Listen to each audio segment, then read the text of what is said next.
What's up everyone, it's Nick here with the BuzzLux YouTube channel, and today I decided to do a little refresh of my $800 Intel gaming PC build.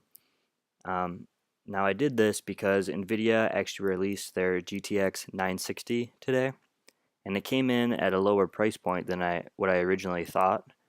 So I decided to redo the build with the GTX 960 and just delete the old video so there's not any misinformation out about uh, this kind of a build and this budget. So let's get started here. I'll go over the case here first. So this case I pretty much choose for every build, my ATX build. Just a good all-around case for the money, clean look, really like the design. It comes with two pre-installed 120 millimeter fans. So you'll have great cooling right out of the box. You won't have to add anything to keep your components cool. Has black sleeve cabling, so it'll look really nice on the inside. Uh, both the side panels kind of pop out a little bit, so you have extra room for cable management, which is nice to see. Um, yeah, there's the case, Cooler Master N200. Moving on to the motherboard. Here we have the ASRock B85M DGS, and for the money, this is a good board. It pretty much has everything you need, nothing you don't. Um, just a good basic motherboard to run the system on. Has your USB 3.0 front panel connector for the case that we got. Has 4 SATA 6 gigabit per second ports, so if you decide to add a more storage in the future, you'll have enough connections for that. Has an extra PCI Express by one slot for an expansion card if you decide to get one in the future, and it's spaced enough from the graphics card that you'll still be able to use it. Now it does come with two system fan connectors for the two case fans that we have on the case, as well as the CPU cooler fan. So good basic motherboard for a build like this. Moving on to the card here. Now I chose the Zotac one here. Every manufacturer or card manufacturer has theirs out by now, so it's up to you which one you want to pick. I chose this one because Zotac cards usually are priced really competitively and are a couple of dollars cheaper than the rest. And this one just looks awesome. I love the look of this. The back plate on it, it actually like curves around the rest of it, which is really cool. I haven't seen that done before. And the card itself has this really cool like faux carbon fiber type look. It's a cool looking card. And a full back plate. Let's see here. It does have an SLI connector. You won't be able to SLI with this motherboard. I really wouldn't recommend it, but it has one, so thought I'd add that. And this is going to be a good card for 1080p gaming. That's what it's really marketed at, is 1080p. So this should be able to play AAA titles. Maybe not maxed out at 1080, but at high settings, no problem. So good card for that. Here we have the power supply.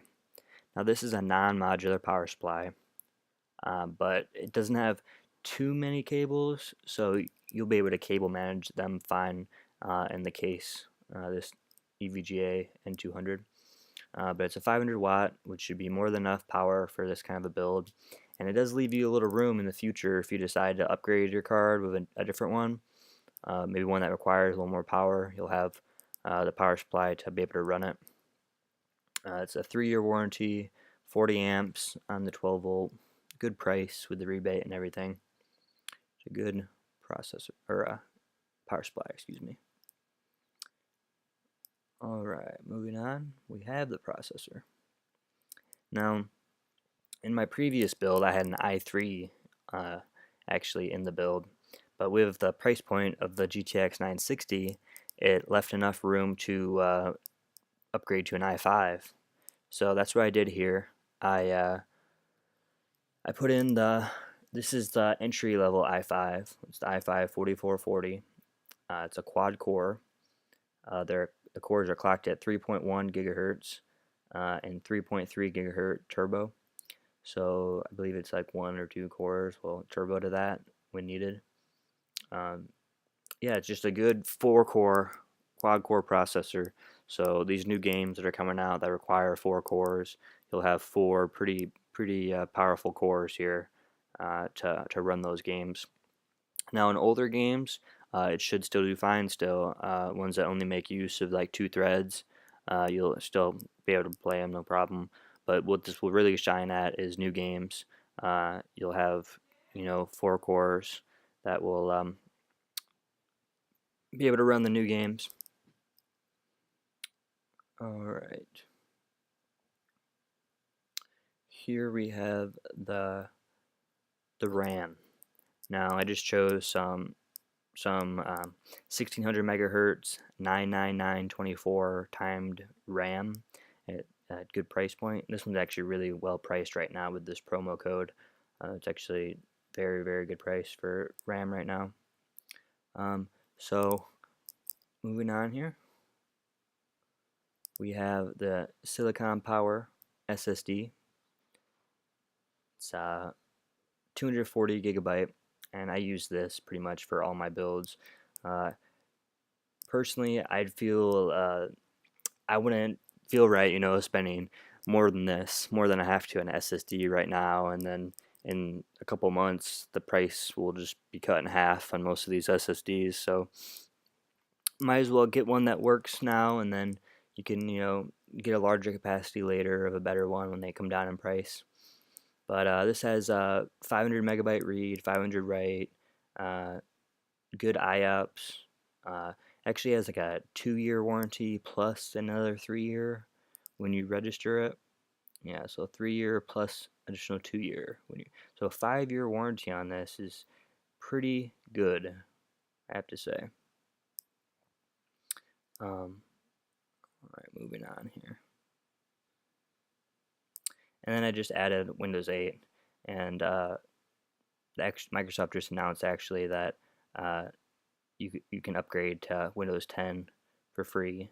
I don't know if that's for all Windows 8.1 users, but some will be able to upgrade to 10.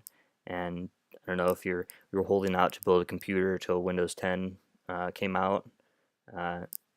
Might be an option for you. You can get 8 now and then upgrade later. But yeah, there's my build for here. I was able to fit the i5 processor into the build, which I feel will last longer, make the system more capable in the future without having to upgrade, of course. Yeah, and it comes in at a little bit over $800, $812, but with the rebates and stuff, and it's right around the $800 price point, so pretty good.